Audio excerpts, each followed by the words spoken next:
Thank you so very much to Jonghwa and to Anu for these both inspirational and quite thought-provoking presentations. I think there are plenty of important topics to discuss.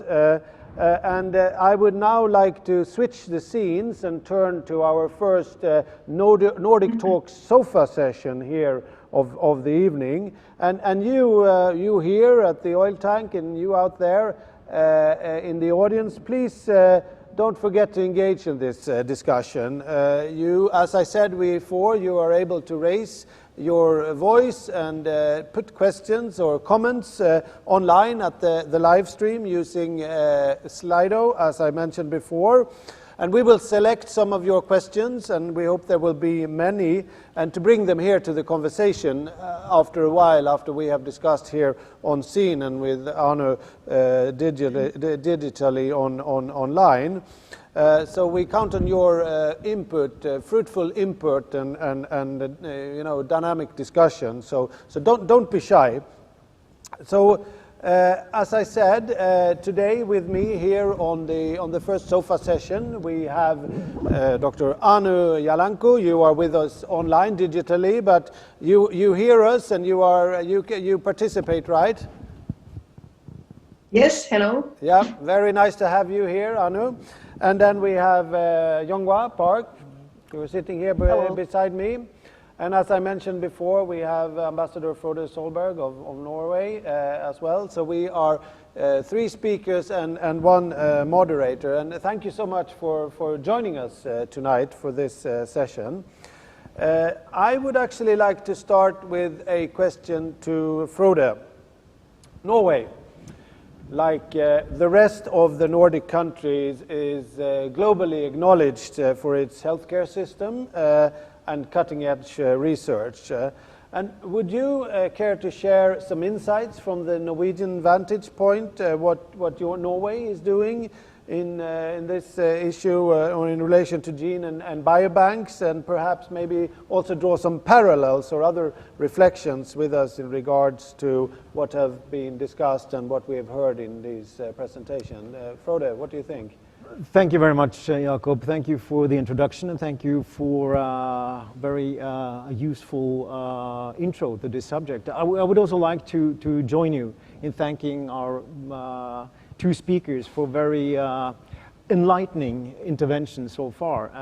And I have to say, I feel very humble to be here tonight because I'm surrounded by experts in areas that I think are very advanced, but extremely interesting for us. And I think the more we read, the more we learn about it, we realize how important this is for all of us.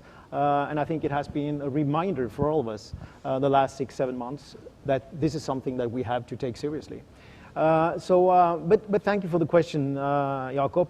I think from a Norwegian perspective, as was mentioned by Anu in her intervention, the Nordic countries, including Norway, have a comprehensive and accurate health data overview and biobanks that have been built up over a long period of time and covers also many generations.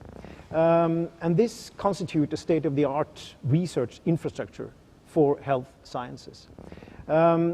I think we have one of the world's largest existing resources within biobanks research, covering both consented population-based and disease-specific digital biobanks. And these biobanks give access to what I understand is unparalleled longitudinal health data, which makes it a unique asset for not only in the Nordic countries, but for global research and innovation projects within life science, disease prevention, and treatment as well. And that's why I found your intervention very, very interesting.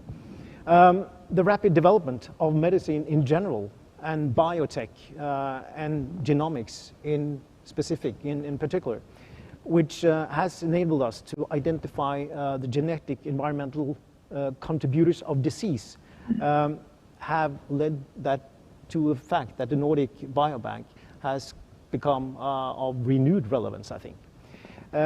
And our goal is that the large investments, because we use a lot of money, we use a lot of resources in our healthcare system in Norway, in the Nordic countries, But made in health registers and biobanks will be used not only for us, but the best of all, by contributing to medical and health research that is important for patients, the health service and society, and to give patients better, more effective and safer treatment and services, both today and in the future. And we do invest a lot in building a high quality health system. I think we are renowned for that in the Nordic countries, in Norway as well. And to try to rapidly introduce methods, medicines and technologies of today. This is an area that develops fast, and policy and regulations have to keep up. And that's why we have introduced policy framework, to take care of both privacy questions and fundamental rights, which I think is of extreme importance when we are talking about these issues. But at the same time, as research and commercial opportunities will be possible. And we consider that we have a good and safe legal framework which individuals will be given the right to their own data, and that's one of our advantages. Maybe one last point, Jakob, is that we are investing a lot in healthcare, also in our development aid programs.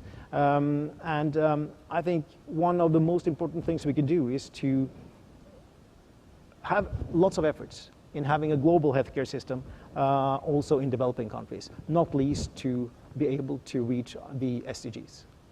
Thank you. Thank you. That was a rich and broad answer, and I'm sure there are several issues we can pick up on, including maybe these integrity issues in relation to new and rapidly evolving research. But now I'd like to turn to Jonghwa and Anu. So we've heard about this, the FinGen and the Korean Genomics Center today, addressing how to make optimal systems for acquiring, storing and making use of healthcare data on both the national and a regional level. So how do you, and you can decide who will respond to this, how do you see the role of Nordic and Korean genome research in advancement of health innovations or maybe medical advancements? What do you see as the challenges in creating a functioning ecosystem in your respective regions? And who would like to start? Please, Anu. Anu, why don't you start? Okay. Well, we already heard that. What is the role of the Nordic genome research? Because we have all these assets. We have the registries and biobanks. We have a publicly funded healthcare, and we have also the population is very positive for research. So we should think that we have everything, all the possibilities to bring Finland into the forefront of the global research. And if we think of the Nordic collaboration is very active, really. We have the Nordic Council of Ministries, the Nordic medical councils are collaborating, and we have lots of Nordic collaborations. We have networks and societies working around genomics, and that's a long-term, it has already been a long-term collaboration, which is working very well. And if we think that what would be the challenges in the ecosystem, I can actually maybe talk only for Finland. In Finland we have the challenges currently, or have been, because we have the new legislation. So the biobank legislation and the secondary use of health data. So there has been lots of, actually it has been raised a lot of questions among the authorities, between us and authorities. For example, about the data protection, are we compliant to the European data protection regulation? So we had to really produce a lot of documents and risk evaluations to sort of achieve the trust of the authorities. And then another thing is the cloud platform that we have for analysis. It is actually very challenging to set up a cloud platform where we internationally are looking at the data. So we call it FinGen Sandbox, and it is actually very, very unique because it's the scientists can analyze the data there, and they can see the individual level data, but they cannot upload the individual level data. So we have, that was a big work to set up that system. So then if we think that international collaborations and even international collaborations, I think that we really cannot go into very individual level data if we are working with several countries. Especially currently, European Union is very strict about sending data outside the borders of the EU, and the current processes are not to be adequate, and we really have to have long-term discussions with the US companies and also the genotyping platform to be able to to transfer the samples for genotyping there. So there are still challenges, and then at least in Finland, our public funding agencies expecting us to also build a national ecosystem so that the Finnish companies would actually grow and get new networking. So in addition to research, we have to do a lot more. So we have hands full of work. But it's great to have a lot of expectations on you, isn't it? But some slowness from the authorities. But maybe to challenges, I would also like to add the question of risks here. What is the perception of what you're doing? Is there an assessment somewhere that this might have, might be abused somehow? But you can start. You can continue on that, Anu, and then I'd like to hear from you, Jonghwa, as well. Well, this is a good question, because there is actually always a risk. I mean, even if we try to build data security as well as we can, there is still, I guess there is always a risk. But so far, actually, I think from Finland, the data we haven't had serious cases in Finland. But now actually the Finnish authorities are much discussing that where should the cloud-based data be situated? Should it be situated within Finland? Because then the Finnish authorities can actually better watch what's happening. If we are like currently we are using a cloud service in Finland, and which guarantees that the data stays within the borders of EU, European Union. So that's all. I think the data security and data protection they are very important issues, and we have to take and discuss that all the time here. But so far, everything has worked well. Thanks a lot. Jonghwa, what's your take on these questions? So technically speaking, in my opinion, there is no challenge in science and technology. All the technologies we introduce here are just technologies. These are the weapons to fight against diseases or the future of aging, all these kind of things, okay? So it's just, we can go into deep inside in the cloud, whatever. I don't think it's necessary for this short discussion. So I'll move on to the bigger challenge. That is democracy.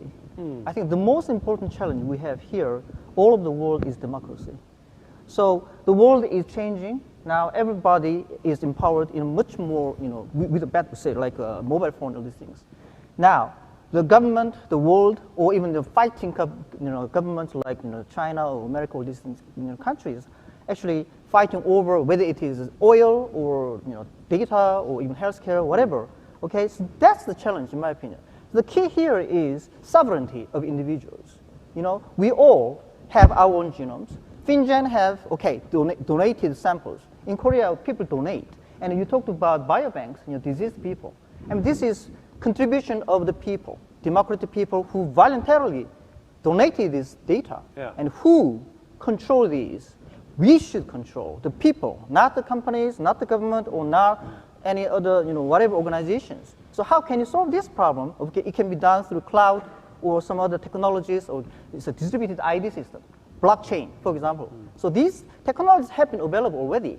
However, a lot of people who are not aware of this or who are against for this for some selfish or philosophical or some religious reasons are stopping this. And I think all over the world, people should be aware that the genome data, health data are ours, democratic. And we have the rights, we have the sovereignty, we have to find technologies to control over this against even government if they try to control too much. And we should get the benefit by getting money. Even advertisement. Google does a lot of advertisement. This business.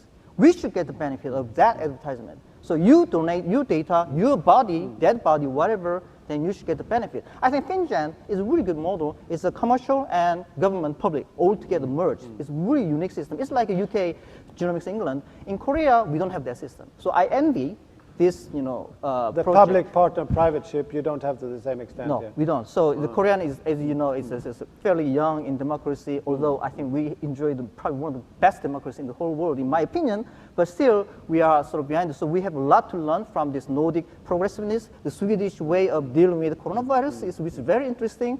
And I think we need this more open, democratic way of dealing with this huge data called big data, big genome data. But the big question about big data and essentially ultimately trust. Yes. If I give away a lot of information about myself, I want to make sure that it is used in a responsible way, and that's apparently clearly an issue here when it comes to biobanks and genome data as well. So that's really, but so I mean, much of this is still quite technical. You are experts. It's been really a delight to listen to you. But you who are the expert, if you look a little bit ahead strategically, what do you see as the biggest benefits, if you could dream a little bit, for ordinary people of what you are achieving in Korea and also, Anu, what you're doing in Finland? So would you like to start? Sure. Freedom. Freedom. The benefit you get is freedom. Freedom over your aging body or aching body, whether it's a cancer or not. So that's what you get as an individual. Probably the highest risk of trust in this is not the technology or blockchain or cloud, whatever, it's your government. They are the highest risk. Yeah, we come back. I didn't mention that, but I was thinking before about transparency. Yes. Yeah? How you deal with it, with this data, also how governments are dealing with it. So that's quite interesting. So freedom, yeah. Anu, what do you think? Well, I'm waiting for better healthcare for people. Better healthcare. I think it is actually already somewhat realistic with genome data, because at least in Finland we have shown that we can find these Finnish-specific rare variants. And since our study participants are Finnish, so there is actually an incentive for people, because we could think that the first integration into healthcare could be actually into Finnish healthcare. And we already are actually building some risk assessment tools, which are actually, they are quite realistic, I think, sort of a short-term benefit for the people. But of course, I mean, then there's a high hope for future drug development, but those effects are not immediate. So actually, I think it's very important that we currently get the trust of people. We have to be working ethically, and it's really, really important to get the trust of the people and remind them all the time that what's the goal? The goal is not really to earn money with companies. The goal is to get better healthcare to population. And is that sometimes a challenge? Are you questioned?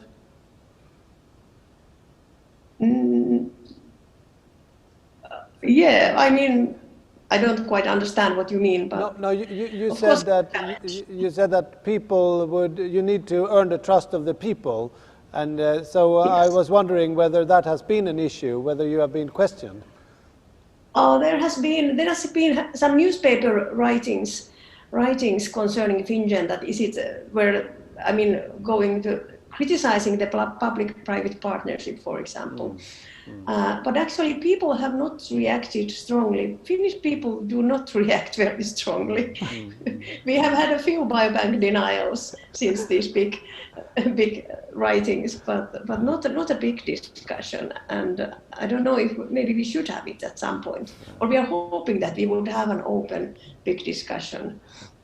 Is there a scope for further or deeper Korean Nordic cooperation in this? What do you say, Jonghwa? Yes, just one thing to add is, if I may ask all of you here, how many of you really trust hospitals? Or how many of you really love to go to hospitals?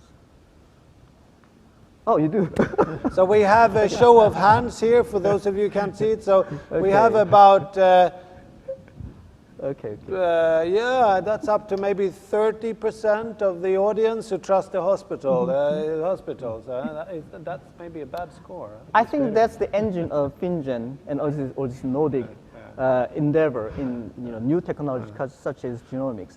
But most of the population, in my opinion, all of the world, actually have some sort of trust issues with medical people. For example, WHO in this particular coronavirus, and a lot of the hospitals in America, they charge a lot, but it's just accessibility is high. So Genome project, all these things is essentially it's aiming to stop you going to hospitals. Before you go to hospital, you know more about yourself so that you take care of yourself. It's a democracy. For example, in this particular case, I was really impressed. Instead of having the presider telling us what to do, these Nordic people give me this DIY shit saying, you should do this and this. You have to take, look at the whatever. This is a very DIY kind of, it's a democratic way of dealing with it. It's sofa. Although you don't have sofa, you can say sofa. We have social distance. I mean, this is not sofa. It's not comfortable, but that's true. It's an error in the script. It's not a sofa discussion. So it's a chair discussion. Exactly. The point here is you have in Nordic culture, you have this feeling of responsibility and freedom, kind of authority, sovereignty. I think genomics is trying to give that to everybody who is poor or not, so that they don't have to go to the hospital. They are not dependent on the medical authorities. I think that's challenging. Thank you, Jonghwa. Frode, if I get back to you, if you look at this from the political perspective, and if you look at this as a person who obviously know Korea and Norway and the Nordic countries, where do you see the scope for further collaboration or further advancement of healthcare challenges from a more political point of view?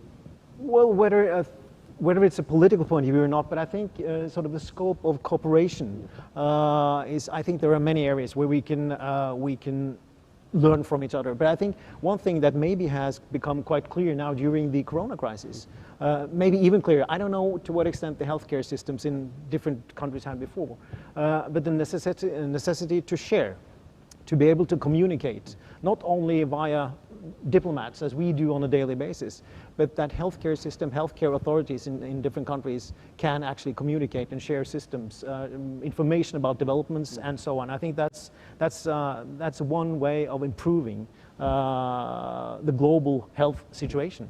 And of course, sharing of data to the extent that that's possible, I think that's very important. We also know, when you ask Jakob about cooperation with Korea, we know the high-tech level of this country. And I think the combination of the Nordic approach, your approach to technical issues, to the fourth industrial revolution ideology, I think we have many things that we can work together with and both take advantage from and do in a better way when we come together, because it's all about cooperation. Thanks a lot, Frode. I think we should honor our pledge to give some space and time for questions from the audience. So do we have any questions from the audience? Yes, I think we do. So let's see. So first off, we have a question from Unho Song to Anu Jalanko. So thank you for the fun lecture. I wonder if there are any diseases or phenotypes that are unique to the Finnish population because of the unique genome that they have. So did you hear that, Anu? Yeah, we have unique diseases. We have about 35 monogenic diseases. It's called Finnish disease heritage. And that's where we started the genome research actually in Finland, to identify these single gene diseases. And now we have moved to these complex diseases. And FinGen is about complex diseases, not about rare genetic diseases. Thank you very much. Do we have any more questions? Yes, we have another one. Please speak up so we can hear it properly here at the scene as well. Another question from Unho Song, this time for Mr. Bhak. So it's important to gather large amounts of data, but it's also important that you get a sample that is representative of the entire population. I'm wondering if there's any solution to the difficulty of the sampling process and getting a representative sample. Yeah, it's not easy to have the evenly distributed, very representative samples all over Korea. So Korean government is launching 1 million Korean genome, human genome project. I think once it's just, pouring lots of money to have more samples. I think that approach is just probably the best way of solving that problem of representation. More questions? So a question from Wujin Han to Anu Jalanko. So when collecting genomic data, there'll be a lot of sensitive personal information, but I'm worried that the data will be leaked due to hacking. I wonder what kind of cybersecurity policies or data protection measures the Finnish government will take in the future. Did you get that, Anu? Yeah, I got. Well, we have to, for data protection, we have this risk evaluation, and we have a data ombudsman whom we keep posted. We will report them regularly on how the data protection proceeds and what are the procedures that we do. So I think it's a very long procedure what we follow for data protection, what we report to them, and for data security. Well, it's the University of Helsinki is the host of the data analysis platform. So we go according to the rules of the University of Helsinki. But now we are actually getting more requirements from the FinData, which is the register authority. So we think that we still have to tighten the system, and there will be more work to make it more safe. But like I said before, so far there has not happened anything. But it's also difficult because we have the system we have built here for the data. The data is only coded, so we don't have individual identifiers there, and it's in a platform where people cannot upload the data. So that has been very difficult to build. So it's actually a little bit restrictive in analysis power. So we try to make that better. But let's see how we can comply with the new requirements, which seem to be quite tight. Thank you, Anu. You actually got the last word because we are rapidly approaching the end. I would like to warmly thank the presenters and the panelists here today with a big round of applause. It's been great. Thank you so very much. And we are now having a short break until the next session starts in 4 minutes or something like that. Thank you very much. Thank you, Jakob. Thank you.